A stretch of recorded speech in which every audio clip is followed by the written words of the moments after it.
আগামী শনিবার অনুষ্ঠিত হতে যাচ্ছে পাকিস্তান সুপার লিগ PSL এর প্লেয়ার ড্রাফট। এই ড্রাফটের টেবিলে থাকছে বাংলাদেশি 8 ক্রিকেটারের নাম।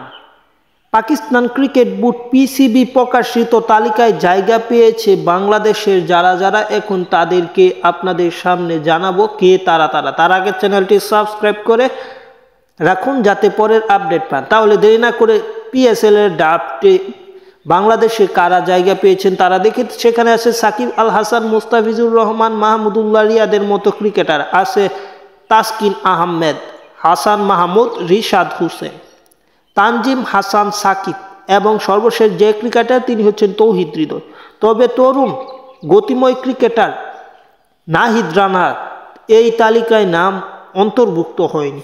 নাহিদ রানার অন্তর্ভুক্তি না হলেও এখানে প্রায় PSL এর অনেক ক্রিকেটারে বাংলাদেশ থেকে খেলবে বলা যায়। 8 ক্রিকেটারের প্রায় অনেকেই সুযোগ পাওয়ার মতো ক্রিকেটার। পাশাপাশি IPL এ এবার যারা সুযোগ পায়নি তারা PSL এ ভালো কিছু করবে বা PSL এর দিকে ঝুঁকছে। সব কিছু মিলে IPL PSL একই টাইমে হচ্ছে বলে এমন সমীকরণ বা এমন কিছু দেখা যাচ্ছে। IPL এবং PSL দুটাই মার্চে অনুষ্ঠিত হবে, কারণ ফেব্রুয়ারিতে পাকিস্তানের চ্যাম্পিয়ন্স ট্রফি, সেই চ্যাম্পিয়ন্স ট্রফি শেষে 2 টুর্নামেন্ট অনুষ্ঠিত হবে। বাংলাদেশি ক্রিকেটারদের মধ্যে শীর্ষ 2 ক্যাটাগরিতে প্লাটিনাম ও ডায়মন্ডের স্থান পেয়েছেন বেশ কয়েকজন। অন্যদিকে এবছর Indian premier league IPL PSL একই সময় আয়োজন করা হবে।